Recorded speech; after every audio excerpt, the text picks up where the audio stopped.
Louvado seja nosso Senhor Jesus Cristo. Para sempre seja louvado. Nós temos acompanhado o tema da novena, tema geral, Auxiliadora, Templo do Espírito Santo. E hoje, Maria, Mãe da Fortaleza. Então, uma caminhada. O retiro popular que nós fazemos na novena, porque não deixa de ser um tempo em que a gente, se participarmos os 9 dias, teremos não só as graças, as bênçãos de Deus, mas também o itinerário espiritual para a nossa vida, como devotos de Maria Auxiliadora, também seguidores do Cristo. Então é uma grande oportunidade de realizarmos um retiro espiritual popular. Então todos nós somos muito privilegiados por isso. Também é importante a gente localizar as leituras. Elas estão, obviamente, no tempo pascal, na sexta semana do tempo pascal. E o que isso tem a nos dizer? Daqui a pouco, Ascensão, Pentecostes, e assim se encerrará o tempo pascal. Mas não encerrará a nossa intencionalidade de estar também, cada um de nós, estar dentro dessa realidade da paixão, da morte e da ressurreição do Senhor. Todas as nossas ações litúrgicas, por exemplo, elas estão orbitando dentro dessa realidade, paixão, morte e ressurreição do Senhor. E esse evento foi tão importante, ainda para nós, que ressoa em nosso coração, em nossa vida, e deve ressoar também nas nossas ações. Primeiro ponto que eu gostaria de falar para vocês, eu coloquei vários pontos aqui. Então, com a morte de Jesus, do Jesus histórico, nós inauguramos este tempo do Espírito Santo. Espírito Santo. E é por isso que o Evangelho está também dentro desse contexto, repito. Mas como nós acessamos esse Espírito de Deus? É importante a gente acessar esse Espírito a partir da oração. A partir da oração. Tem várias formas da gente se comunicar com Deus. A caridade, por exemplo, é um modo, é uma caminhada que a gente faz em direção a Deus. A oração também não deixa de ser uma comunicação.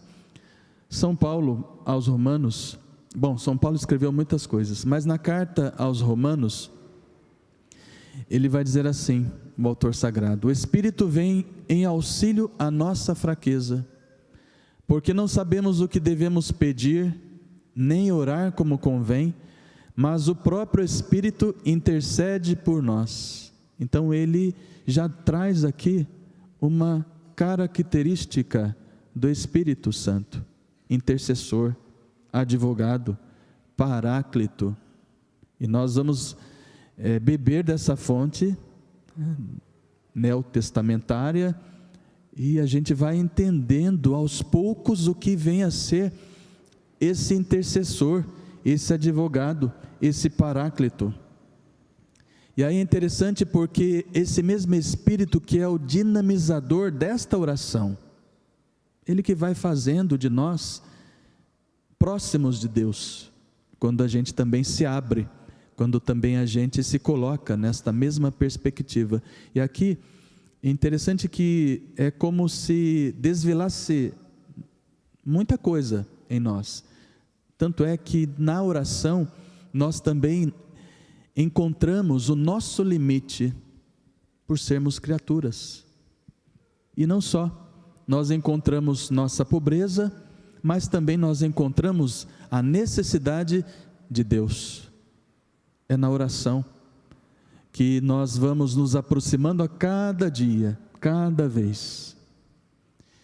E grandes feitos dos Atos dos Apóstolos, por exemplo, narram essas experiências que nós estamos acompanhando essa semana no cárcere.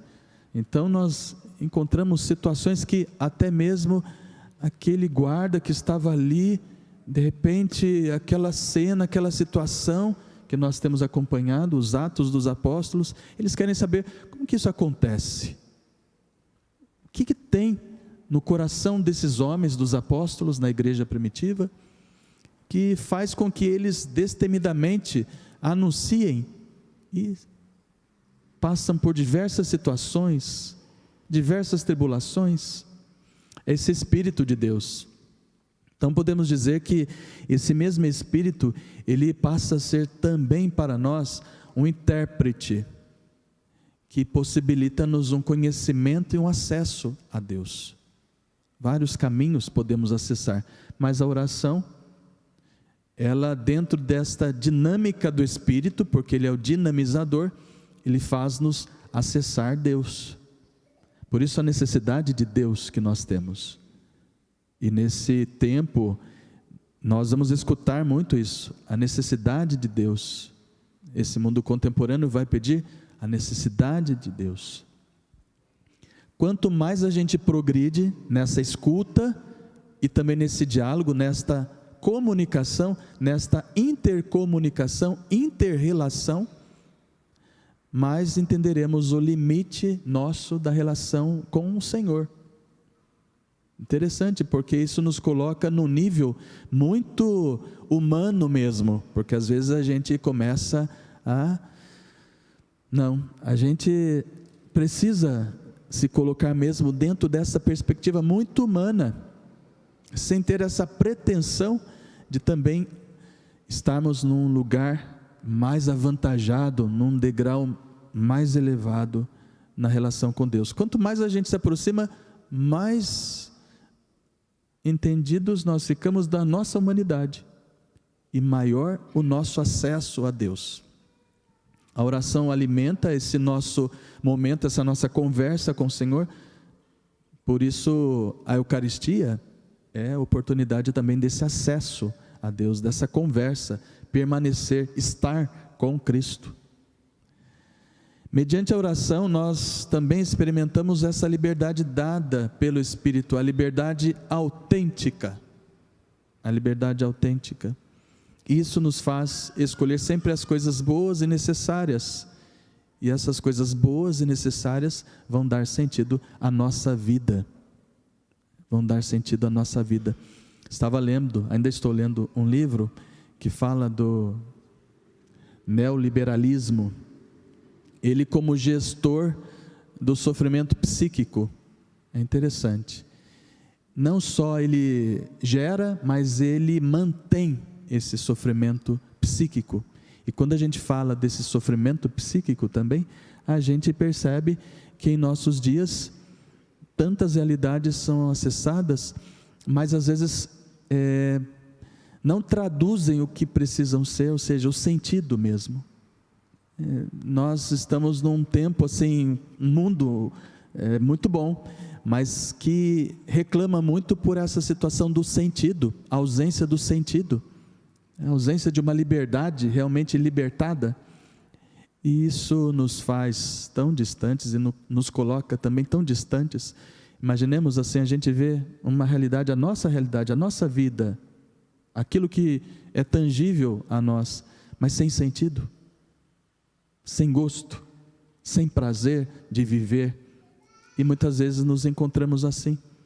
Por que nos distanciamos de Deus? Não só porque são várias as realidades que podemos acessar, também de não sentido, sentido, não sentido, enfim.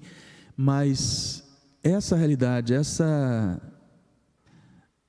quando eu falo, essa espinha dorsal, que é a nossa espiritualidade, que é essa busca por Deus, que é essa relação com o sagrado, que é essa comunicação, nos ajudem muito para entendermos a nossa realidade, o nosso ser neste mundo. Quando o Espírito age em nós, a nossa relação com Deus, ela entra num processo de profundidade. E é interessante porque a gente vive em muitos momentos a superficialidade, também na relação com Deus, E esse Espírito nos dá essa oportunidade. E para encerrar essa primeira parte, a oração também ela abre-nos as necessidades dos nossos irmãos e irmãs. Sobretudo, abre-se em relação à partilha dos sofrimentos de tantos irmãos e irmãs. Não é à toa que quando a gente vem para a igreja, para a missa, as pessoas que ficam em casa, reze por mim, leve-se essa intenção, peça também a Deus intercessão de Nossa Senhora. Dom Bosco dizia, olha, 1 mês com Nossa Senhora, 31 dias com Nossa Senhora, ou a novena de Nossa Senhora, desde Dom Bosco conhecemos. Então, nós não podemos sair desse mês como nós entramos. Então, vamos buscar essa profundidade, esse conhecimento maior de Deus e melhor de Deus. Então, esse primeiro momento, eu fiz questão de trazer essa realidade do Espírito, que é o dinamizador desse nosso relacionamento com Deus, chamado oração. Segundo momento, para a gente concluir, também estamos numa casa salesiana, estamos na novena. Então, Dom Bosco, ele deixou-nos, como família salesiana, muitas coisas, uma grande herança para nós. Por exemplo, a família salesiana é uma herança que Dom Bosco deixou. Mas ele deixou também, uma das heranças mais importantes, foi a devoção a Nossa Senhora Auxiliadora. Uma grande devoção para todos os consagrados, leigos, enfim, toda a família salesiana, mais de 30 grupos. Ele mesmo pensou nessa dimensão maternal, Nossa Senhora Auxiliadora. Tão importante. Ele falava desta festa, dia 24, não sei se aqui vai ser dia 24, mas assim, a festa em geral é dia 24, porque às vezes cai em domingo, enfim, domingo tem precedência. Mas a festa de Maria Auxiliadora, quando ele fala assim, é uma antecipação da eternidade, ele fala assim, preparem bem então o coração, preparem bem cada um as próprias intencionalidades, as famílias, ou seja, para a gente poder fazer uma grande festa. A melhor festa é a participação nesse caminho de encontro com Deus que Nossa Senhora apresenta para nós. E ele dizia, no contexto da Basílica de Maria Auxiliadora, a construção lá em Turim, norte da Itália, ele dizia que cada tijolo dessa igreja corresponde ao milagre da Virgem Maria. E aqui a gente, se abríssemos para uma fala daquilo que Nossa Senhora continua a fazer por nós, nós ficaríamos aqui muitas horas.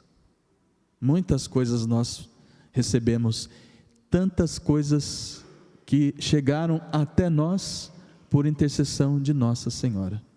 Muitas coisas, muitos milagres. E aqui nós temos vários devotos para testemunharem justamente isso, muitas coisas boas. O primeiro a chamar a Virgem Maria com o título de Auxiliadora dos cristãos foi São João Crisóstomo, lá no século IV, em Constantinopla, quando disse assim: Tu, Maria, és a mais poderosa ajuda de Deus. Ajuda de Deus.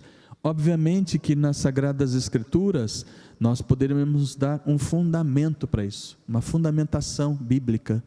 Mas é interessante que nos primeiros séculos também apareceram esses homens, mulheres de Deus, que fizeram também essa experiência e que narraram a própria história a partir dessa experiência mariana.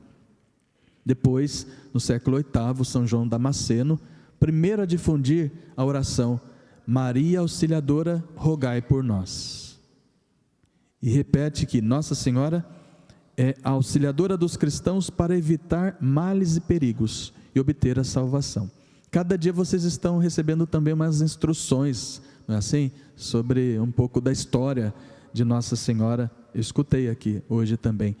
E no site dos Salesianos tem várias histórias, vários escritos, muitas coisas boas. Agora eu também retirei de lá esse parágrafo aqui. Em 1572, já no século XVI, o Papa Pio V ordenou que as ladainhas em todo o mundo incluíssem a invocação: Auxiliadora dos cristãos, rogai por nós. Então ela auxilia, por isso esse título Auxiliadora é muito caro para nós, filhos de Dom Bosco, família salesiana.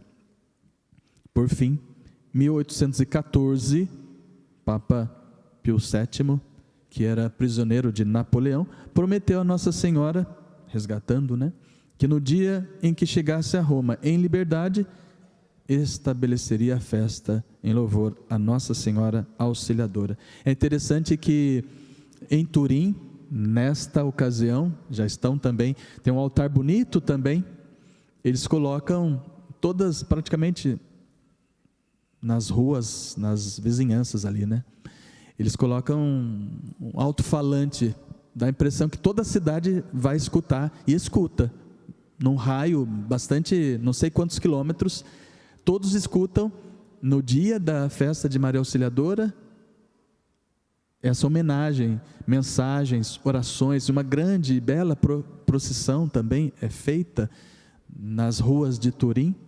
Dá a impressão que toca-se mesmo e antecipa-se esse paraíso, essa experiência muito bonita, com cantos bonitos, não tão diferentes da nossa devoção aqui no Brasil, não diferente daquilo que nós também, de uma forma tão bonita, prestigiamos, cantamos em louvor a Nossa Senhora. Mas é bem interessante ali, porque foi esse berço ali, o oratório de Valdoco, enfim, Dom Bosco incutindo no coração, na cabeça de todos os seus salesianos, essa necessidade também de recorrer à Virgem Mãe de Deus.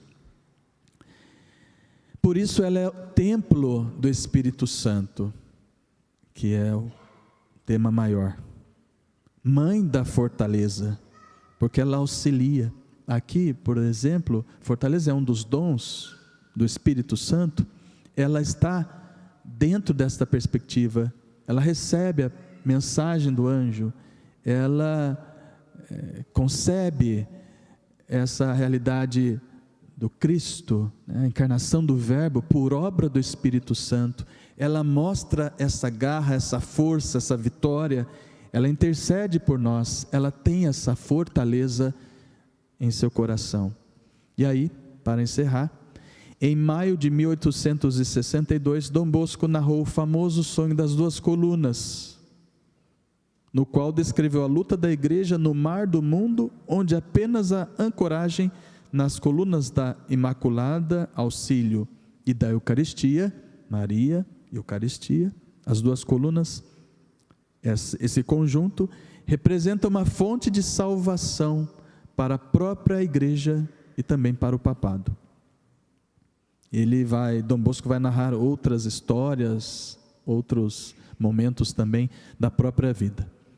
Para a gente finalizar, vamos então recordar tantas coisas que Maria também fez por nós, tantos feitos, a oração, o Espírito Santo, que é o dinamizador, possa também nos assistir nessa caminhada, nesse retiro que estamos fazendo, cada dia um pouco da história de Dom Bosco com Nossa Senhora, um pouco mais desse Espírito que está sendo também cada vez mais acessado por nós, e lembrando que nós somos colaboradores dessa mesma realidade, então somos importantes para Deus, somos colaboradores dele, então deixemos-nos guiar pelo Espírito Santo, acessar Maria, acessar a sua história, deixando-nos guiar por este sopro de Deus que